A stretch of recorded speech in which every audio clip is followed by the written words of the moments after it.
안녕하세요. 크리스탈과 함께 책 읽는 시간입니다.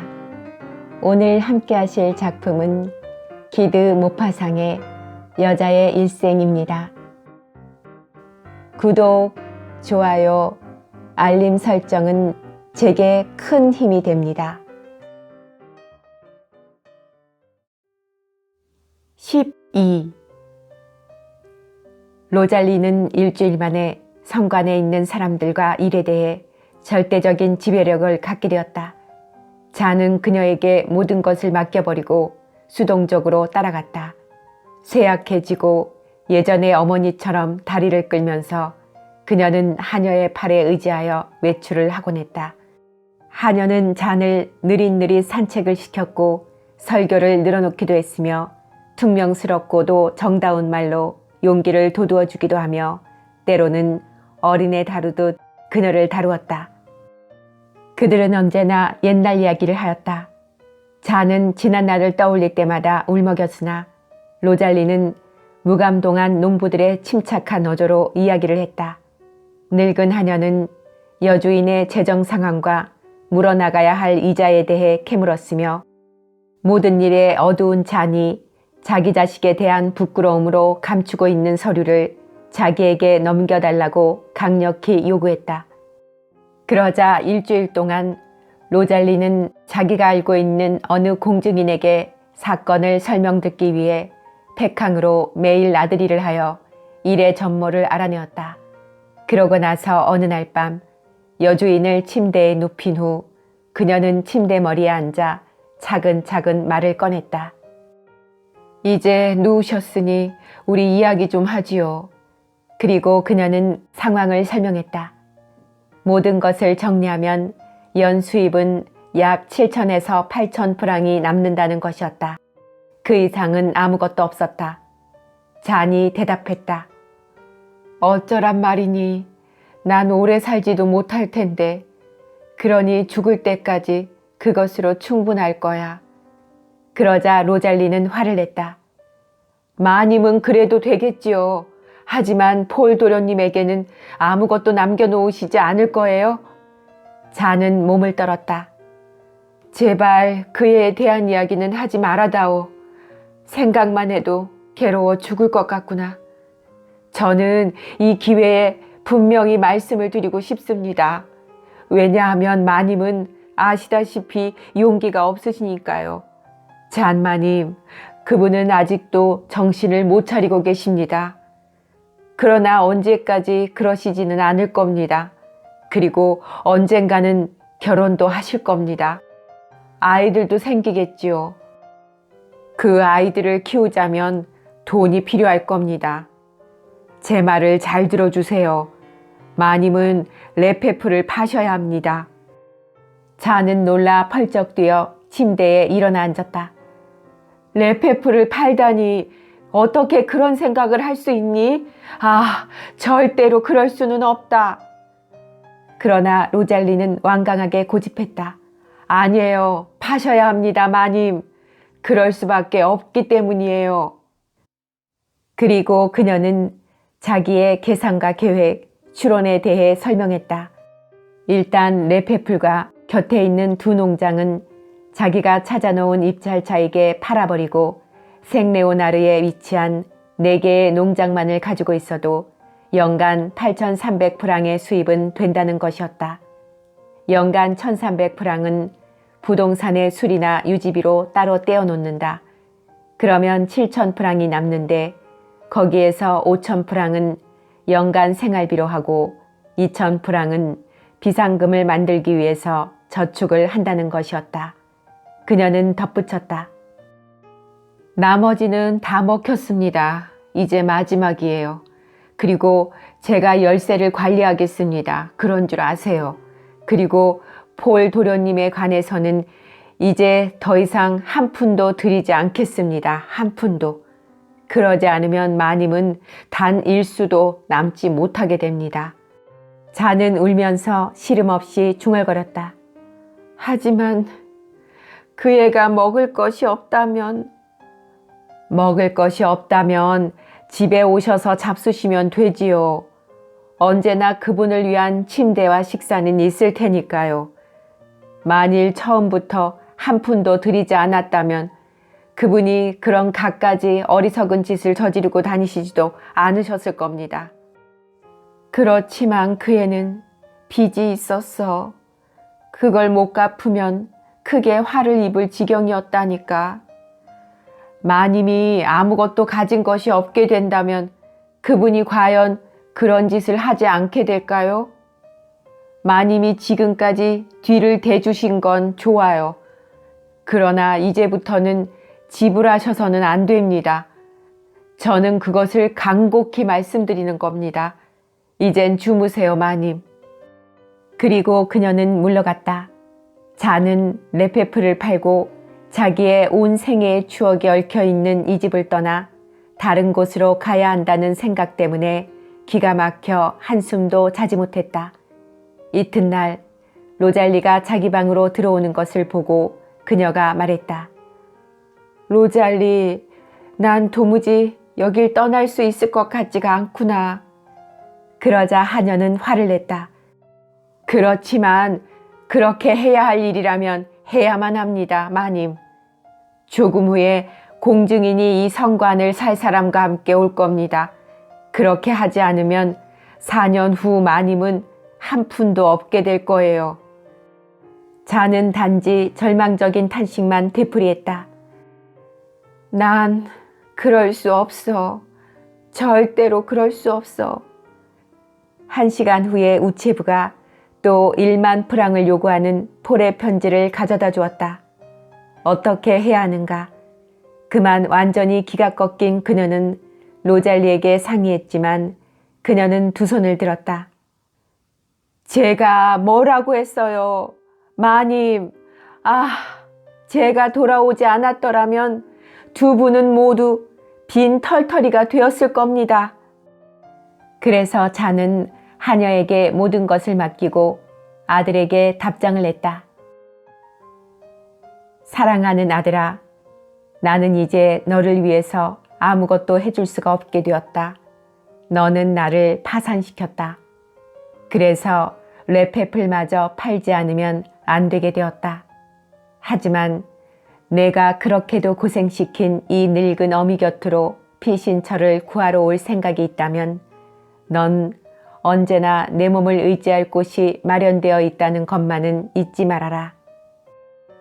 공증인이 옛날 제당업자였던 조프랑 씨와 함께 도착했을 때 그녀는 몸소 그들을 맞아들였고 자세하게 모든 것을 둘러보라고 했다.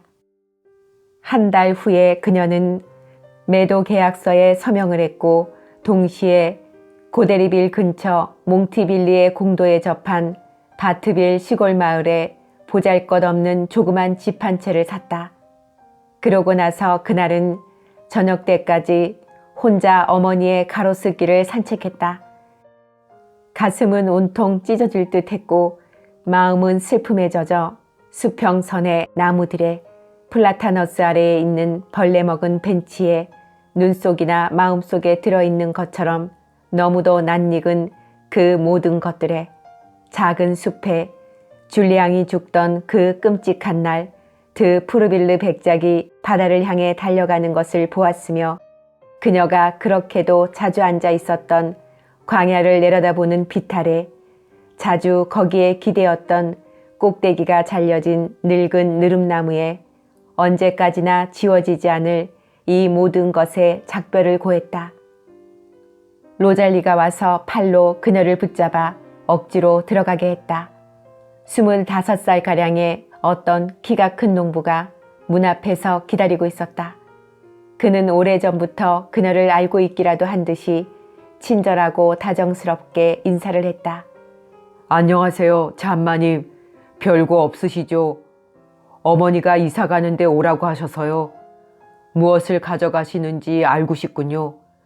밭일을 하는 틈틈이 시간을 내어 도와드리겠습니다. 그는 하녀의 아들, 줄리앙의 아들, 폴의 형제였다. 그녀의 심장은 멎어버리는 것 같았다. 그러면서도 그녀는 그 청년에게 키스를 해주고 싶었다. 남편을 닮았는가 자기 아들을 닮았는가 뜯어보면서 그녀는 청년을 바라보았다. 그는 혈색이 좋고 기운찼으며 자기 어머니의 금발머리와 파란 눈을 가지고 있었다.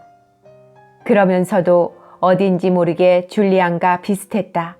무엇이 그럴까? 무엇 때문에 그럴까? 잘은 모르지만 전체적인 얼굴 모습에서 그는 줄리앙의 그 무엇을 지니고 있었다. 젊은이가 말을 이었다. 어떤 것들을 나르시려는지 지금 일러주셨으면 하는데요. 그러나 그녀는 이사 가야 할 집이 너무 작아서 무엇을 가지고 가야 할지 아직도 결정을 내리지 못했다. 그래서 그녀는 주말에 다시 오라고 부탁했다. 그러자 이사한다는 사실이 구체적으로 실감났으며 그것은 그녀의 침울하고 기대할 것 없는 생활에 어떤 서글픈 기분 전환이 되었다. 그녀는 이방 저방으로 가서 갖가지 사건들을 생각나게 하는 가구들을 찾아보았다. 이미 그녀의 생애 속에 끼어들어 흔적도 없이 용해되어 삶 그 자체가 되어버린 그 정다운 가구들, 어렸을 적부터 알았고 또 거기에는 기쁨과 슬픔의 추억이 깃들어 있고 우리들의 역사의 날짜가 결부되어 있었다. 그것들은 그녀가 즐겁거나 우울했을 때 말없는 반려가 되어주었고 그녀 곁에서 낡고 해졌으며 저는 여기저기 구멍이 뚫려 있었고 안은 찢어졌으며 이음 장치는 흔들거렸고 색은 발해 있었다. 그녀는 그것들을 하나하나 골랐다. 중요한 결정을 하기 전에 항상 그렇듯이 마음이 흔들려서 몇 번이나 주저하며 결정하고 다시 번복하기를 되풀이했으며 안락의자 두 개의 가치를 비교해 보거나 혹은 어떤 낡은 책상과 구식 작업대를 견주어 보기도 했다. 그녀는 그 서랍들을 열고 갖가지 사건들을 생각나게 하는 것을 찾아보았다. 그러고 나서 그래, 이것을 가지고 가야겠다 하는 생각이 들면 그 물건을 식당으로 내려보냈다. 그녀는 자기 방의 모든 집기, 침대, 장식용단, 자종 같은 것을 모두 가져가고 싶었다. 거실에 의자 몇 개도 골랐다. 그것은 어렸을 적부터 그녀가 좋아했던 것들이었다. 여우와 황새, 여우와 까마귀, 매미와 개미, 그리고 우울한 외가리 등의 그림이 있는 것이었다. 어느 날 그녀는 아주 떠나야 할 이 집의 구석구석을 돌아보다가 곰이 다락방으로 올라갔다. 그러곤 깜짝 놀라 그대로 서 있었다. 물건들이 아주 제멋대로 뒤죽박죽 되어 있었던 것이다. 낡고 부서지고 어떤 것들은 그저 더러워졌을 뿐이고 어떤 것들은 별 까닭도 없이 거기에 올려다 놓은 것도 있었다. 왜냐하면 그것들을 마음에 들지 않는다든지 하여 다른 것으로 바꾸었기 때문이었다. 그녀는 옛날에 사용했던 수많은 자질구레한 실내 장식품들을 알아보았다. 어느 사이엔가 갑자기 주변에서 보이지 않게 된 자기가 쓰던 사소한 물건들, 15년이나 자기 곁에 가지고 다녔던 대수롭지 않은 그 낡은 물건들, 매일 보면서도 눈에 띄지 않던 것들이었다. 그런데 그것이 갑자기 여기 이 다락방 속에서 발견되었는데 그 곁에는 그녀가 여기에 살기 시작했던 초기에 놓여 있었던 오래된 물건도 있었다. 그것들은 갑자기 오랫동안 잊어버리고 있었던 증인, 다시 만난 친구처럼 중요성을 띠고 다가오는 것이었다. 그것들은 서로 자기를 드러내지 않고 오랫동안 교제하던 사람들이 갑자기 어느 날 밤 아무것도 아닌 것에 대해서 끝없이 수다를 떨고 짐작이 가지 않던 그들의 모든 마음에 대해서 이야기를 시작한 것과 같은 강한 인상을 주었다. 그녀는 설레는 가슴으로 하나하나 둘러보면서 혼자 중얼거렸다. 저런, 이건 결혼하기 며칠 전 어느 날 밤에 내가 깨트린 중국 찻잔이로구나. 아, 이건 어머니의 작은 램프고, 아버지가 비를 맞아 부른 나무 문을 여시다가 부러뜨린 지팡이로구나. 또 거기에는 그녀가 알지 못하는 것들도 많이 있었다. 그녀의 조부모의 것인지 아니면 증조부모의 것인지 전혀 생각나지 않는 것들이었다. 그런 것들은 이제는 자기들의 시대가 아닌 과거 속으로 밀려나 먼지 속에 내팽겨쳐져 있는 것이다. 그리고 그것들은 버림받은 것을 슬퍼하는 것 같았고 아무도 그 내력과 운명을 알지 못했고 아무도 그것들을 선택하고 사고 가지고 있고 사랑하던 사람들을 보지 못했으며 그것들을 정답게 만지던 손과 기쁘게 바라보던 눈을 아는 사람이 아무도 없었다.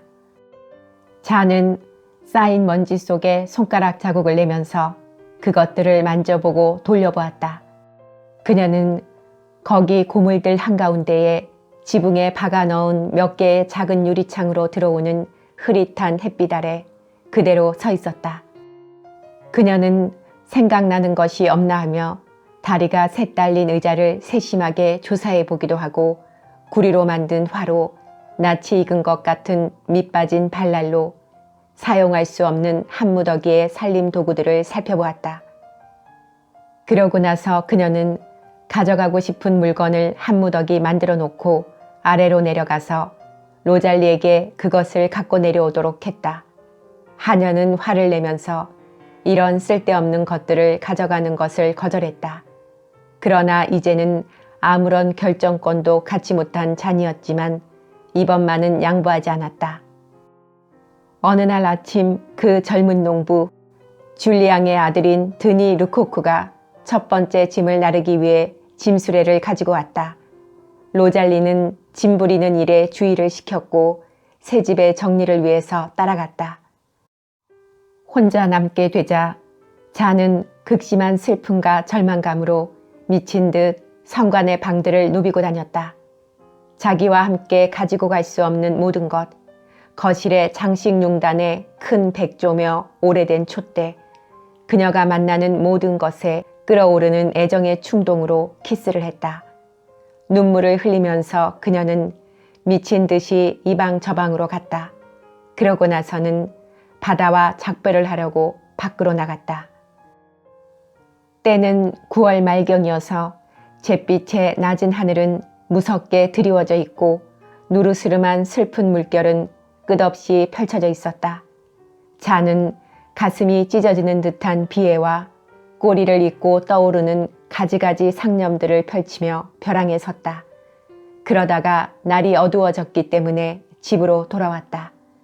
그날은 가장 큰 슬픔 속에 있었던 만큼 마음이 몹시 괴로웠다. 로잘리는 돌아와서 기다리고 있었다.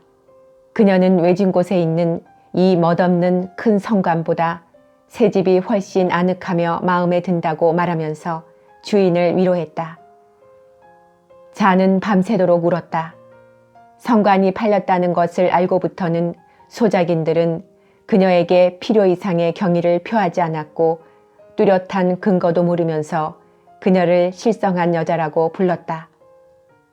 그것은 아마 그들의 동물적인 본능으로 그녀의 심해가는 극심한 감상벽, 과대망상, 불행으로 충격을 받은 가련한 영혼의 모든 혼란 같은 것을 알아차렸기 때문이었는지도 모른다. 떠나기 전날 그녀는 우연히 마구간으로 들어갔다. 어떤 으르렁거리는 소리에 그녀는 움찔했다.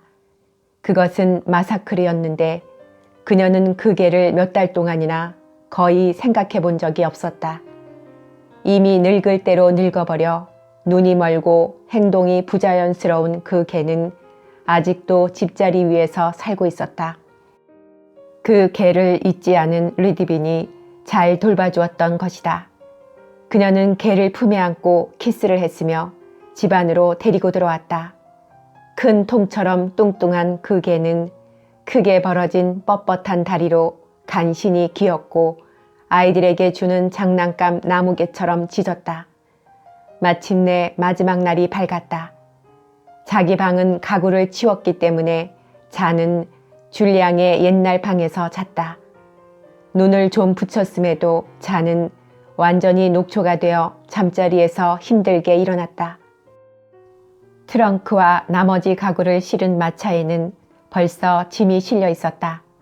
바퀴가 둘 달린 다른 작은 마차에는 말이 매여 있었는데 그것은 여주인과 하녀를 태우고 가게 되어 있었다. 시목 영감과 리드빈만은 새 주인이 도착할 때까지 남아있기로 했다. 그러고 나서 그들은 친척 집으로 돌아갈 것이다. 그들은 이제 쓸모없고 수다스러운 아주 늙은 하인들이었다. 자는 그들에게 적은 연금을 마련해 주었다. 게다가 그들은 저축한 것도 있었다. 마리우스는 장가를 들어 오래전에 이 집을 떠났다. 오전 8시경부터 비가 내리기 시작했다. 바다의 가벼운 미풍에 실려 불어오는 차디찬 보슬비였다. 짐수레를 포장으로 씌워야만 했다. 벌써 나뭇잎들이 나무에서 날아올랐다. 부엌 식탁 위에는 밀크커피들이 김을 내고 있었다. 자는 자기 잔 앞에 앉아서 한 모금씩 마신 다음 일어서서 가자 하고 말했다. 그녀는 모자를 쓰고 쇼를 둘렀으며 로잘리가 고무더신을 신겨주는 동안 슬픔에 복받쳐 말했다. 생각나니 얘야? 우리가 여기로 오려고 루앙을 떠나던 때도 비가 얼마나 퍼부었니? 그녀는 경련이 일어나서 두 손을 가슴에 대고 쓰러져 의식을 잃었다. 1시간 이상이나 그녀는 죽은 듯이 그렇게 있었다. 그러다가 깨어났으나 다시 경련을 일으키더니 뒤이어 눈물을 흘렸다. 조금 진정되자 그녀는 자신이 일어날 수 없을 만큼 허약해졌음을 느꼈다.